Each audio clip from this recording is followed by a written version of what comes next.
Hi, everybody. We're going to give people just a couple of minutes as they come on, and then we will get started.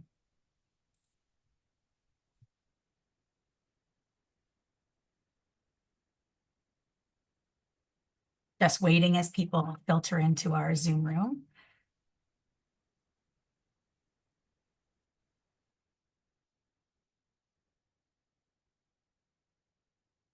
Hi, everybody. If you're just joining us now, we're going to get started in a couple of minutes. Just the numbers climbing on the webinar here, so we'll wait a quick moment and jump right in.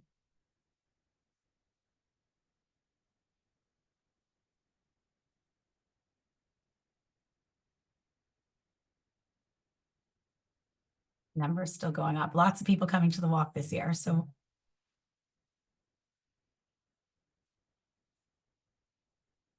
okay. I'm going to let the numbers still climb, but I'm going to kick us off because I know that people are very busy in the middle of the day, and we're really grateful that you've joined us today. Nice. I guess I can't see you, but thanks so much for joining us today. My name is Sarah Lefton. I'm the Chief Development Officer at UJA. And I hope you're as excited as we are about the upcoming Walk with Israel. It is going to be another one for the record books. If you were with us last year, you probably had never seen anything quite like it. We had more than 50,000 people join us last year, and really set a record, not just for Toronto, but for sort of a mark of Jewish solidarity and pride around the world. I mean, outside of New York, where there are 2 million Jewish people living, we were the largest gathering of its kind in the diaspora. And I think that's something to be incredibly proud of. And as we think about the walk, it's funny because over the years, everyone has stories of growing up and going on the walk.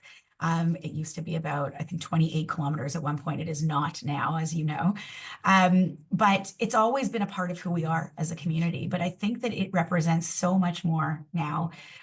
Last year, if you remember seeing the aerial pictures of the walk, they were everywhere. And I'll tell one quick story just to kick us off, because we had a colleague and friend at UJA who had moved back to Israel and was on the northern border with a group of other people who were under fire. And he saw a picture of the crowds, the 50,000 people in Toronto who were marching in support of Israel. And he sent me a picture with his friends who were all on the northern border, and they were crying. And they said, "We feel so alone in Israel."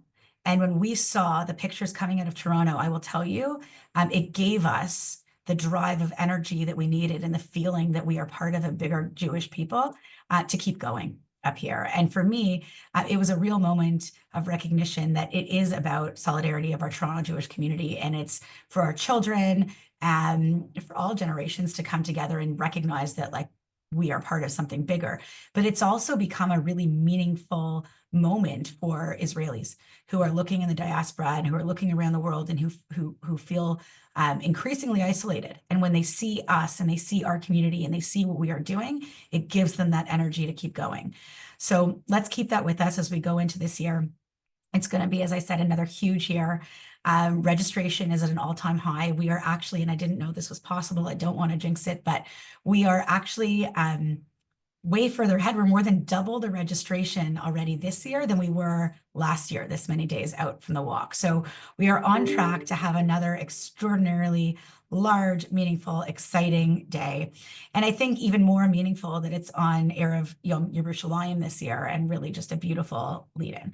So, again, come together. It'll symbolize unity, strength. Hopefully people come from all parts of the community. Encourage your friends and family to come, children, parents, grandparents, everyone should be there walking together. It's not a very long route, which you'll hear shortly. It's very doable for most ages and stages, and really just a moment to give us what we need locally also to move forward. As we go through the call today, we're going to hear a few things. We're going to hear from our walk chairs in a moment. We're also going to hear from one of my colleagues, Josh Siegel, about walk logistics. We're going to hear the walk route, how we're kicking off, what the festival is going to look like at the end. We're also going to get an update from the Jewish Security Network about any security related questions that you have. And then we'll have an opportunity to ask questions.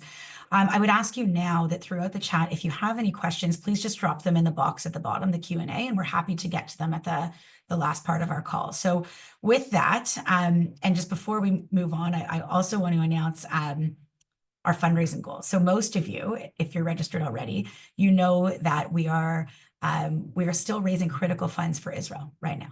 And our goal this year for the walk is to raise $500,000 that can go directly to Israelis who are in need, to help them with PTSD and trauma counseling, to help victims of terror, to help build up the periphery of the country and the kibbutzim that have been really horrifically impacted. That's where these dollars are going, and we need your help. So the good news is that we are more than halfway there. We have raised at this point more than $300,000 towards our $500,000 goal. Last year, we surpassed our goal. I'm hoping we will do the same. This is an opportunity to reach out to your friends and family, to your neighbors, to have your kids reach out and ask them to sponsor you on the walk this year. If you have a team page, please don't be shy. We need all the help we can get for Israelis who are really going through a difficult time right now. And my hope is that we will surpass our $500,000 goal well before the date of the walk. So if you haven't yet started fundraising, it's a great opportunity to teach your children about what it means to go out and to raise tzedakah for a really important cause. So thank you for your help with that. And with that, I am going to turn it over to two of our walk chairs this year. We have four this year. We have Kaylee and Sean Mecklinger and Erica and Noah Godfrey. And today we have both Sean and Erica who are here to speak with us. So with that, I will turn it over to them. And please remember to put your questions in the chat. Over to you, Sean and Erica. Thanks, Sarah. Good afternoon, everyone. As Sarah mentioned, myself, along with my wife, Kaylee, and our wonderful friends, Noah and Erica Godfrey, we are so grateful and excited to be co-chairing this year's UJA Walk with Israel. For us, my family has been longstanding participants in the walk and supporters of UJA. So when we were asked to take on this wonderful endeavor, it was an absolute no-brainer. To be able to bring our Jewish identity, bring our community together, set an incredible example for our children, and to identify how important it is to stand with Israel, to show our support as Torontonians and as a greater Jewish community. We are so excited. There's going to be some incredible things happening, just carrying on the legacy and getting really excited to celebrate with everyone. So hope to see you all on the 21st and looking forward to a wonderful event.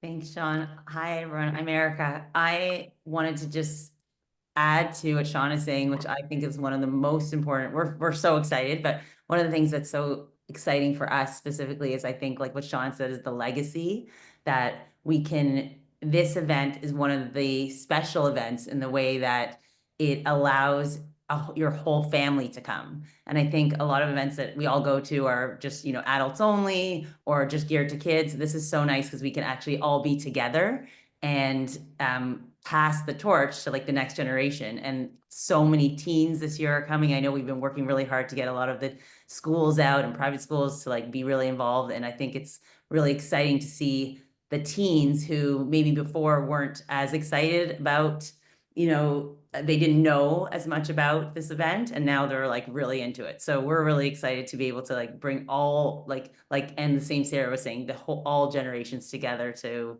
walk together. And then for us as adults to be able to say to our kids, like, you're the next generation. And I remember going to the walk as a kid, like I loved it. And I remember now like I get to pass that on to my kids. So it's like a fun day.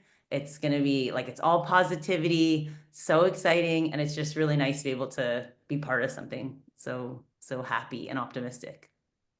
So please come and we're excited to have you. And who are we passing it on to? Josh. Oh yeah. Okay. Now Josh is going to actually say the important parts about what's happening. Sean, Eric, take it away. Josh.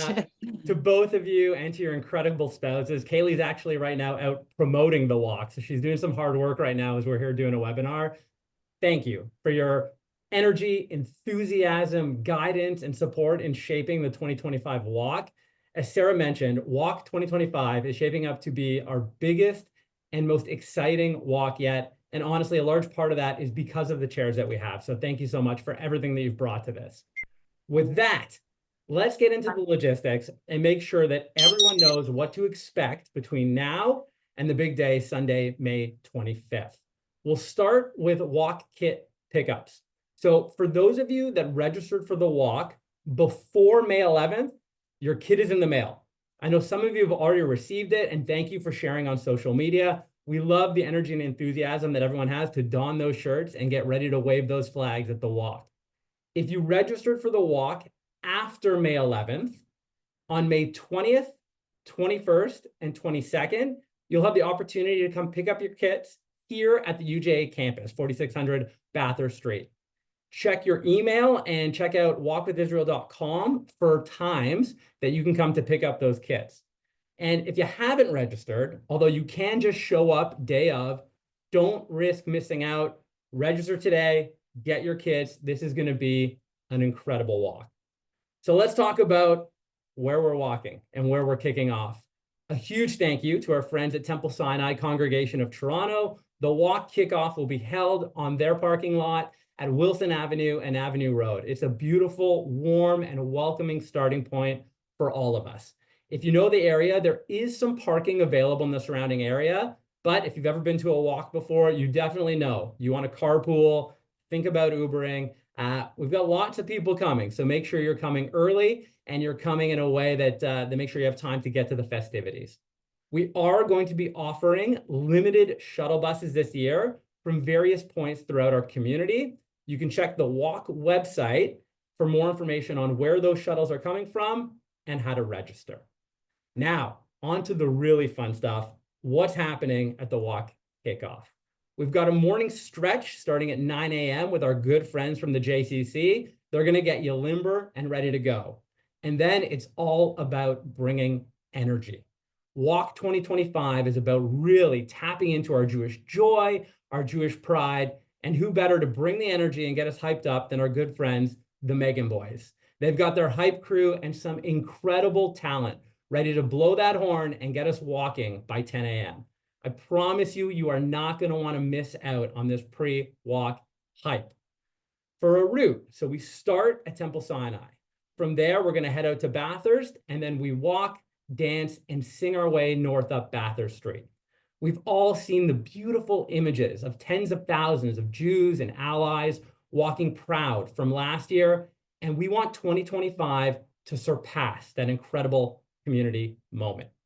Along the route, we'll have one pit stop at Bathurst and York Downs, good old Richmond's Bakery, where you'll have access to water, snacks, bathrooms, and it's just a great halfway mark to boost your energy, keep the hype going, and make sure you can make it all the way through the entire walk. We reach the end of the walk, 4600 Bathurst Street, UJA's Sherman campus, and guess what? We're not done. It's time to party. We've got a huge celebration planned from 11 a.m. all the way to 2 p.m. And what can you expect at that party? We have incredible live performances from folks like Kosha Dills, 613, and some other amazing talent, both locally and from Israel that, although I want to announce, I've been told we're going to release that information over social media over the coming days. So stay tuned. More information on talent to come. We've got a great kids stage with programming all day long, including shows with great Sunshine and Broccoli. And new this year, never before at the walk, we've got a special 19+ lounge with a live DJ, exclusive food, and a vibe that will honestly feel like you are on the beach in Tel Aviv. It's going to be incredible. This walk has something for everyone. In addition to all of the fun, high energy, and excitement, we also prepared a beautiful space to reflect. Back on October 7th, including installations from the hostages and beautiful initiatives from so many different community partners. You're going to find a mini Kotel where you'll be able to share notes that will actually make their way to the actual Kotel in Israel. And also, I have to do this. I'm going to give a big shout out to the grade 9 class at B'nai Akiva for your amazing work in building a community impact installation that will be displayed at the walk. Of course, there'll be tons of food vendors, community booth, family fun. Personally, you're going to find me at the pickle stand. I'm going to be double fisting pickles on a stick all festival long.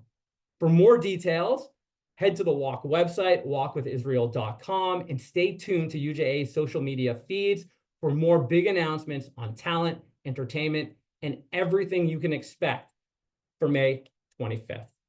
With that, I am so excited to be joined by the most beautiful community on the planet and our allies to make Walk 2025 the biggest, boldest, and best ever.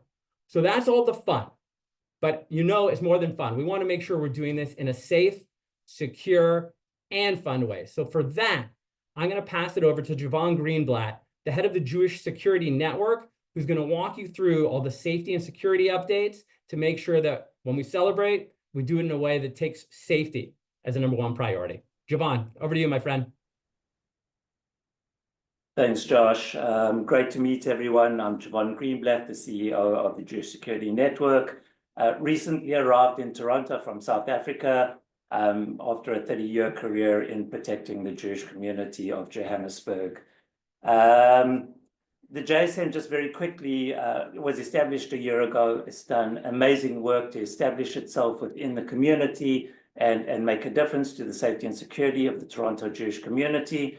The organization is based really on 5 fundamental pillars, which is training and empowering our community, upgrading the physical security and the procedural security across GTA at all our installations, all our facilities, our 24-hour central operational command center, our control and command center, which is designed really to monitor the community, to have a hub for people to call and report incidents and concerns, and of course to coordinate security responses, God forbid those should ever be needed, across all our various partners and resources. Of course, identifying and understanding the environment, recognizing and analyzing the threats to our community, and then operationalizing that by passing it on to the authorities and within our network itself. And then, of course, collaborating, and this will come very much into the next couple of minutes of my conversation, is collaborating with community partners and law enforcement to ensure that across the board at every element that we are putting in measures to protect the Jewish community, from government level through to policing level through to actually empowering our community to protect itself as well, and working together with other security partners. Obviously, our first priority for the walk, as Josh very eloquently, and maybe I should have gone before him because he spoke about the good, positive things, and I'm going to speak about what may seem like the scary things, but actually really is to empower and reassure you. So we want to ensure that the walk can happen safely. We want to ensure that the community can arrive there, enjoy the day, arrive with a peace of mind, and encourage their friends and families to join. As Sarah and Josh have said, this needs to be, and this should be, the biggest march that the Toronto community has ever seen. And we have put all the measures in place to ensure that that is safe and secure, and people can arrive with peace of mind, comfort to know that they can enjoy the day without any concerns. We've got a multi-layered system in place. We've been working with the authorities, with other partners, security companies, the police, the city, and with our volunteer structures for the last months, leading all the way up to the report. So 6 months of preparation and planning to ensure that this walk happens safely, and all the partners and all the security elements are in place and aligned, and that we are there to ensure that your day is safe and secure and that you can enjoy it. Just what you can expect, as is the case every year, and I'm new to Toronto, so this, like many, will be the first time I attend this walk, but I have an amazing team that have experience in this, and they've put the measures in place. But what we can expect is protests, anti-Israel protesters, counter-protesters arriving to instigate and cause issues. What we ask of the community, and we'll speak about this later, is just to ignore them. They're there to instigate, they're there to cause issues. Let security deal with those individuals, let security manage those situations, and don't give them ammunition or food for their intentions of actually undermining the Jewish community and showing us in a bad light. What you will see, and there's a lot of things that I won't be speaking about, obviously for operational security purposes, but what you will see is a very large security presence. a large number of police officers across the board. The roads, the actual walk itself will be well protected, both with police officers, a huge contingent of private security officers working different elements of it, and of course our partner organizations, both security and medical. And then most importantly for me to mention is the dedicated staff and volunteers who are giving up of their time, like many others, to actually come to this event instead of participating in it, to spend their time protecting our community. So a huge shout out to everybody involved from that point of view. The roads along the walk will be closed. There are vehicle mitigation things put in place, barriers put in place to ensure that the people walking and the community and supporters walking along the street are safe and secure. You just have to look left and right. You will see security officers, police officers, JSN volunteers, other volunteers along the way that are watching and looking for any threats or any concerns. So please, we will take ownership of that and we will take care of that. If something does happen, of course, see something, say something. We require and we need the partnership of the community. No one can do this alone. So if you see something that's out of the ordinary, something concerning, please just turn to a security officer, police officer, a volunteer close to you, report it. What is important also to mention, besides the physical and the visible security things that you will see all over the place, both at the beginning, throughout the walk, and at the end, is going to be the security measures that you don't see. A robust communication system, access to cameras and drones to monitor the environment and the surroundings. We have multiple staff and volunteers, including representatives from police services and other security organizations sitting in our SOC, in our command and control center. That command and control center will be receiving and coordinating all security efforts across the board, and they will be deploying and managing the resources on the ground. So everything is unified and coordinated to ensure the safest possible event for the community as a whole. Just seeing what else. Once again, I just want to speak very briefly. Security in general is not something that we outsource to other people. Every single person involved in an event like this should be taking ownership and responsibility, as well as relying on those security resources around them. So we're going to ask once again for a couple of things. Firstly, please cooperate with the security, with the police. At the end, there are going to be intense access control measures to get into the final event. We want that to go as smoothly as possible. We've got enough resources to make it smooth and easy, but at the same time, please expect delays over there. We want to make sure that everyone is vetted and checked and that only the people that should be inside are inside. So just be patient and be respectful to security, police across the board. Second, as I mentioned, if you see something, say something. Just turn to a security officer. They will connect it to the SOC. They will report it. We'll get the resources there. Rely on the security officers and people and volunteers around you. But if you can't, and if you need to contact someone, you can contact our 24-hour hotline. That'll be manned, and they will answer the phone call. If you see something out of the ordinary, you can contact them on 437-222-3999. I'm sure we'll post that in the link a little later on. And then just the last point, please do not engage with protesters. They are there to instigate. They are there to create almost like a reaction from the community. Ignore them. We will manage them from a security point of view. The police will be involved and we will manage from that point of view as well. If there are any threats or anything gets out of hand or escalates, of course, the security will be a step away just to kind of move in and deal with what needs to be dealt with. But don't give them ammunition to say that we started or that, is for them to post on social media that the Jewish community behaved in a certain way. We're better than this.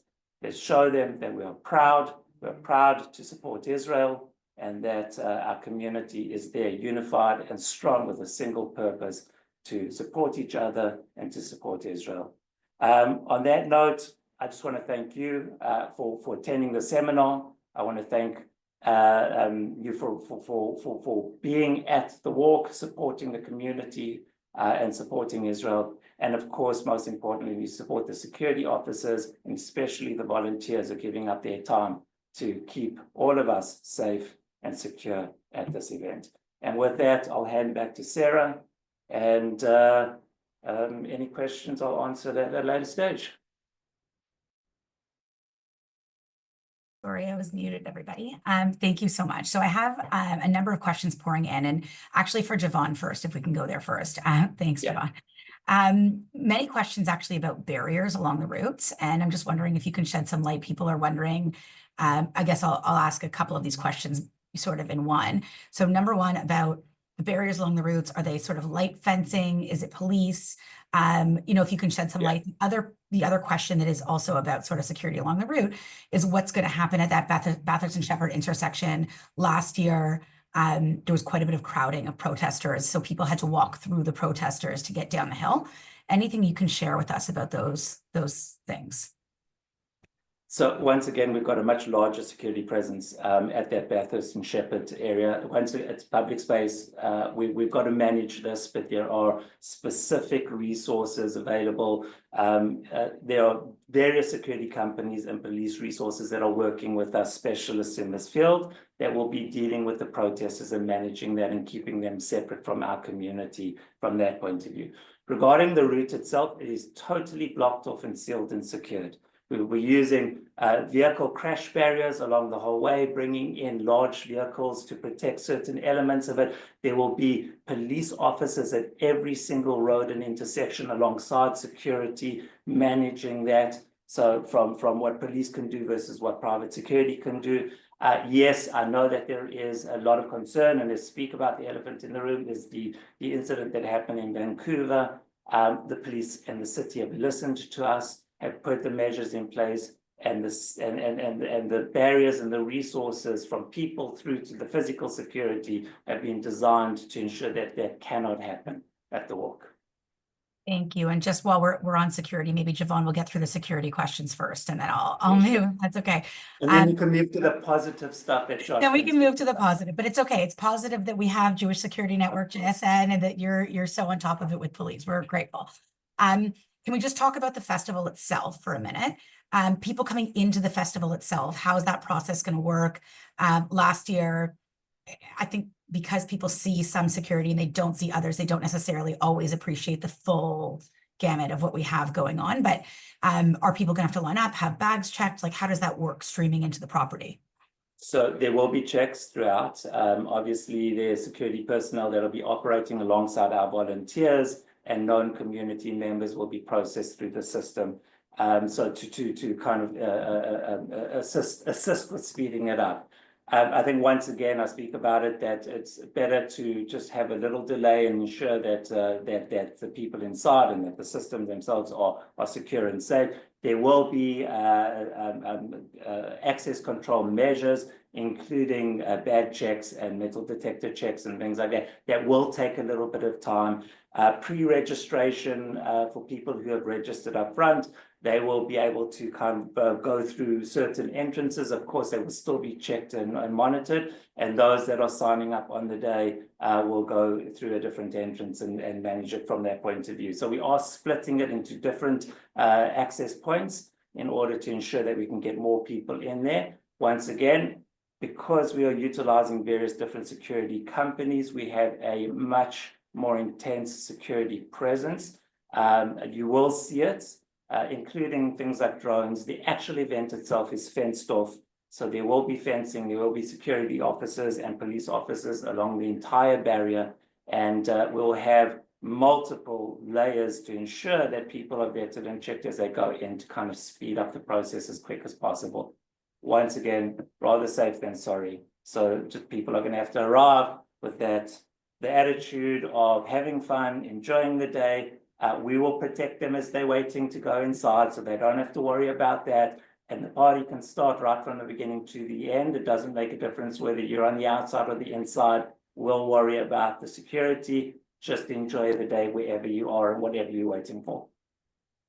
And just to reiterate, as Javon said, there are a few questions coming in about the ravine itself and the perimeter of the property. And like last year, that will be completely monitored. And there will be, as Javon said, fencing around the property, barriers around the property. So, you heard that we know that being in the middle of a ravine, we need to make sure that we've built up security around the perimeter. So that will happen. And I just want to address one other thing that I know came up a little while ago. Sorry, Sarah, is that No, please. we also understand that people have to then leave the event and walk towards their vehicles and their cars and things like That was one of that. the questions, And we will be pushing the bubbles of security out. We have briefed the police, our security resources, and certain of the security companies have got that responsibility. So all the security elements that dealt with the walk will have nothing to do but to protect the surrounding areas where people are parking their cars and walking. We'll make sure that the entire area is protected. Once again, as a community, if you see something, phone the SOC, report it, and there'll be security seconds away. Okay, now a question, again, it's probably for Javon, but maybe for Josh as well. Like it really is about a process between the two. We have a number of questions that are coming up about our volunteers and vetting volunteers, and what are we doing to make sure that we're secure and that our volunteers are not people who are pretending to be part of our community or there as supporters. So do you want to just shed light to the extent that you can on how we're going through this process? I'll start and then I'll pass to Javon. Sure. And I just want to say how impressed I've been with the Jewish Security Network and the multi-layered security plan they have for every single facet of this, from the walk to the festival to our volunteers. So from a volunteer perspective, we've had a multi-layer vetting scenario in play. So first and foremost, the vast majority of our volunteers are known entities to us in the Jewish community. These are donors, community members that we know, we have in our database that we've worked with in the past. And that makes it very, very easy to vet them from that perspective. For the folks who are net new to volunteers, we put them through multiple different vetting processes, gathering information about them, and where it's reached a point where my team, who manages volunteers, haven't been able to find critical mass of information about these individuals. They've then been passed off to the Jewish Security Network, who has its own research department. And Javon, I'll leave it to you to share what you can about the work you do behind the scenes to vet those individuals. So I'm not gonna answer that question in any great detail. I think, Josh, you answered it perfectly. Like every single volunteer has been vetted and checked. There's for those that are not known, there's been a deep dive investigation into their background, all using open source information. We have additional companies that work alongside us that help us vet these individuals. And anyone that shouldn't be a volunteer or involved in the event will not be a volunteer and involved in this event. So you can rest assured that the most intense background searches have been done, and all the volunteers are vetted and safe. Perfect. And just before we move on, because just you can sense lots of security questions this year, which makes sense. Not just volunteers, but people who are walking within the crowd, right? So people who are registering for the walk, which is different, obviously, than our vetting of volunteers. Javon, if you can just make sort of one last comment on how we're observing, obviously, because, and this goes to another question, we would like everyone who is coming to the walk to register for the walk. And it is the only way that someone can come into the walk festival. There are people inevitably, because it's in public space walking, who can just show up and join, but we don't advise that. We want everybody to register, but Javon, what happens if people either are registered and pose a security risk, or are not registered and just kind of show up and we don't know who they are? So from a registration point of view, there is also a vetting process. Obviously, it's a large number of people, but there is a vetting process, and any anomalies are looked into closer and dealt with from that point of view. From people that are arriving, of course, as you say, they can just kind of mold into the walk itself. We will, once again, this is the reason why we have such a large security presence. So really, a large portion of what I said earlier was about the intense security presence, that we have multiple layers of people that are watching, that are observing, that are close to anything that may happen. And once again, just as importantly, the community knows better than anybody else what belongs and what doesn't. And it's not about being paranoid, and it's not about, being fearful. But if you do see something, that even if it's a gut feel that there's something, or that you're just a little uncomfortable, just report it to somebody. We have systems in process. As I say, we've got drones, and camera technology in the sky to monitor the environment. We understand, who safe people are and who they aren't. And God forbid, there's no foolproof security system. This is why we're here. God forbid something should happen, there will be an immediate response and reaction from the police, from our security partners, and from our volunteers. So. And Javon, everyone that has their walk kit on your lanyard is the JSN hotline. So you all have very easy access to connect with JSN, report anything that you see. We've got a beautiful community and beautiful allies, where there are tens of thousands of eyes. You're all part of this as well. And it's all about unleashing that joy.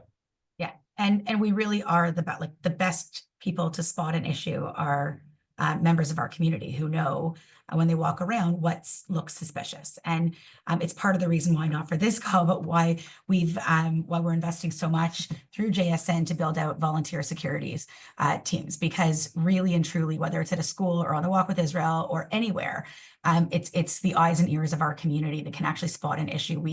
Javon has taught us something, even though he's just moved to Toronto, he's taught us from the outset that we have to protect ourselves and we have to be aware. And it's not on either just the police or just JSN to spot, it's on all of us who are going to be at the walk and who are out in the community. And so save that number. Hopefully we don't have to use it, but please just be more aware than you normally would. And don't be afraid to call. Call and flag. That's what I would say coming in. Now, I want to move a little bit more to some of the logistical questions for a second. We've had a few questions, Josh, and this came up last year, about whether or not we will have hostage posters available to distribute at the beginning, or whether people should we've had groups that print and bring their own. Obviously, lots of schools and synagogues are printing their own messages and signs and things like that. So Josh, do you want to just comment a little bit on that? So fully supportive of everyone bringing your own signs, bringing messaging, bringing flags. The key to remember here, and this is a security issue, is don't bring them on sticks. So make sure if you're bringing like big Bristol boards, whatever it is, that you can hold them and carry them. The sticks won't make it through security.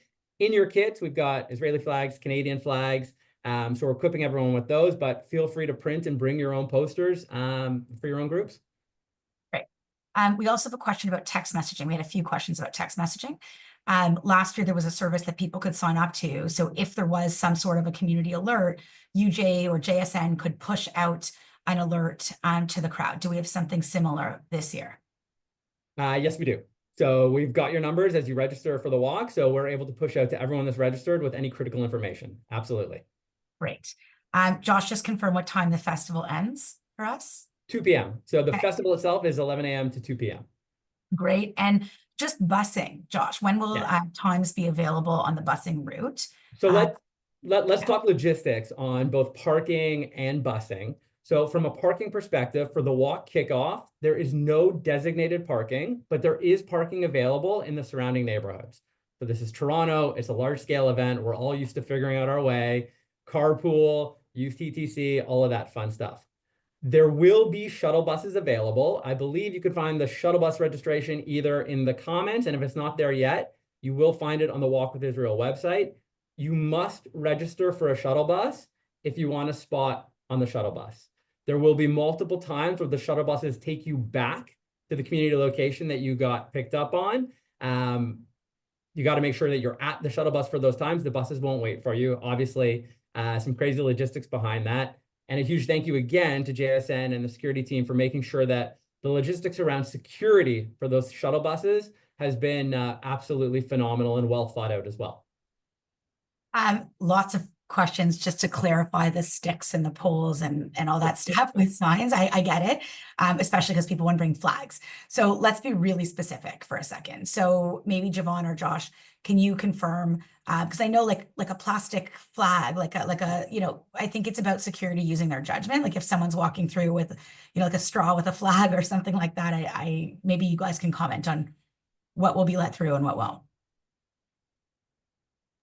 I guess that answers for me, and from our point of view, I mean, anything that could be perceived or used as a weapon is something that we don't want within the crowds, and I think everyone needs to understand that. So I think from as you say, a soft like the flagpole or something is not going to be an issue. Security is going to be very cognizant and sensitive to the needs. But you know what? Drape the flag over your shoulders, hold it up in your hands. do things, wear them, but that's perfectly good and functional. And let's not, allow within the environment that is so safe and secure, something that could change that dynamic. So bear with us, but rather err on the side of caution and don't bring flags, poles, or any kinds of sticks with you. Yeah, absolutely. Okay. I'm just looking to see that we've answered most of our questions. Sarah, sorry, one more on the transportation piece, and I Yes. think it's in the questions as well. For accessibility. So Yes. accessibility parking needs or accessibility needs in Thank you. general, please email info@walkwithisrael.com with your needs and requests there, and we will deal with those issues offline through there. So obviously some nuanced requirements, but send your needs. We do have a great accessibility plan this year that's been really well thought out. So make sure to tap into that if you require it to make the most of the day. Okay. Perfect. And then for young children under 2 who don't need to register for the walk, do they need to register in order to get on the shuttles? That is a phenomenal question. I believe the answer is no. They I can think sit so, in the yeah, lap. no. So if they can sit in your lap, they're not taking a spot on the shuttle, so it should be fine. Okay. Perfect. Thank you. And in terms of start time, like after the stage part. So obviously we have our kickoff this year at Temple Sinai, which is starting at, Josh, 9:30. So the stretching and like warm up will start in and around at 9, and then 9, formal perfect. program starts at 9:30. Great. Okay. And shuttle buses permit. Sorry, I'm firing through a couple of extra questions here. Strollers on shuttle buses allowed?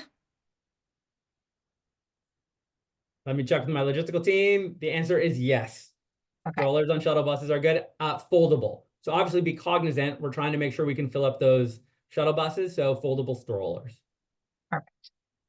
Getting some questions about the starting location. I'll just address this from last year. So people wondering why we moved it, things like that. Last year, we had never had a walk with 50,000 people before. It was amazing. Let us have that issue again this year. But it was really difficult to start in the middle of the street with no focal point. We've always had a park or something like a focal point where we can start and kick off and have, frankly, a better kickoff experience and program. So we're going to do that again this year. If you've been to Temple Sinai, their parking lot is huge. Like it's not a normal size sort of smaller parking lot. It's quite significant, but the streets are going to be closed in that area. So the opening will not just be limited and confined to that parking lot. There will be people all around the area and on the streets as well. So please don't worry about putting 50,000 people into the parking lot. And the other thing I should say is there are a lot of people who make up that number of 50,000 who come as the walk starts. You don't have 50,000 people sort of waiting to start. At the end, that's what happens. So really that's how it goes. So well, Sarah, at the kickoff, we'll also have screens and yes. tons of sound. So no matter where you are, you're going to get to feel the vibe, feel the energy, show up. It's going to be something really, really special this year.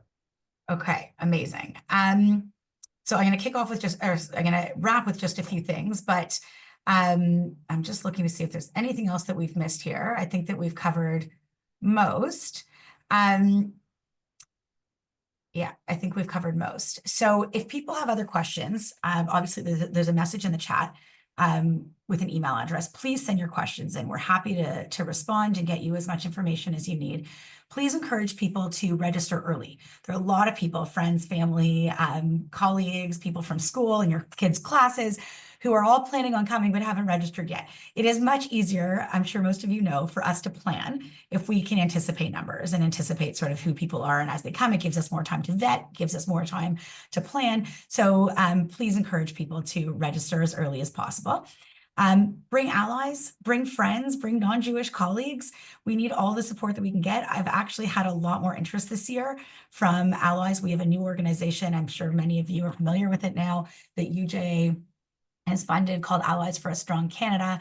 And they are going to be bringing a very big contingent of non-Jewish allies to walk with us. We're really excited about that. We need support. We need people walking through us or with us. Also, lots of questions about politicians and whether politicians are coming. So CEJA, again, another agency that we fund and our partner in this space, they've put out invitations to all 3 levels of government and to other sort of influential decision makers in that public sector space. So we have sent invitations to MPPs, to MPs, to city councilors, to the mayor.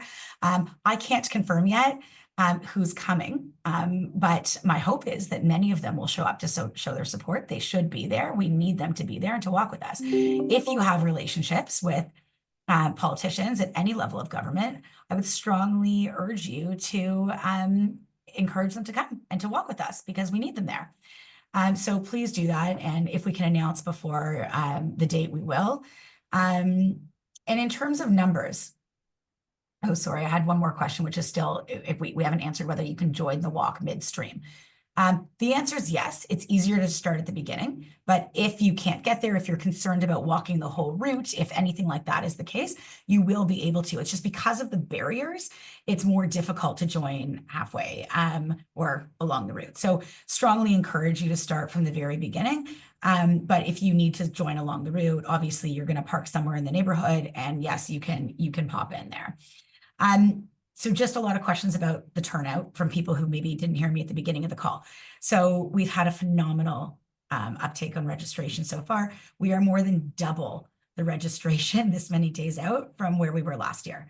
And last year was obviously like beyond our wildest dreams in terms of how many people came. So turnout's great. And again, in terms of fundraising, we're at about just over $300,000 towards our $500,000 goal. Also some questions about where the money goes. And whether or not we have to pay for our own security. So police come out and they are funded by obviously public dollars, but we have to supplement. So JSN is entirely funded by us, by the Jewish community.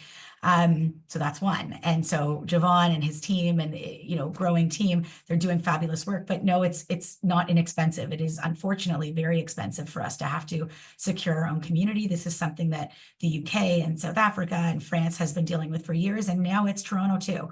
So we're there. And the cost of the walk is significant, and the security cost is very significant. So the cost of the walk has been going up and up and up, especially since October 7th. We are really fortunate that we've had a tremendous number of corporate partners who have come, and we've raised about $1 million last year, and hopefully again this year, to cover the entire cost of the walk and security. Okay, so that means that of the $500,000 that we are raising, that you are hopefully raising, all of those funds go directly to Israel. Okay, so because the corporate partners are covering the cost of security and the walk, it's an amazing thing. But if you know corporate partners who want to step up and help our community, please send them our way, and know that when you and your children and your friends and family are raising money peer-to-peer, and you're asking people to support you for the walk, that money is going to Israel. Yeah, so I think we're going to end there and just thank everybody for coming. We will make this recording, Josh, available after this. So because there are going to be so many people who couldn't dial on now. So watch in your emails if you want to circulate this to any, again, like your friends or family or colleagues who are curious about coming. I am so looking forward to seeing many of you on the day of, and really sort of watching our community come together for another incredible, incredible moment of pride. Hope to see you there, and please don't hesitate to reach out if you have any other questions. Thanks, everyone. Have a great day.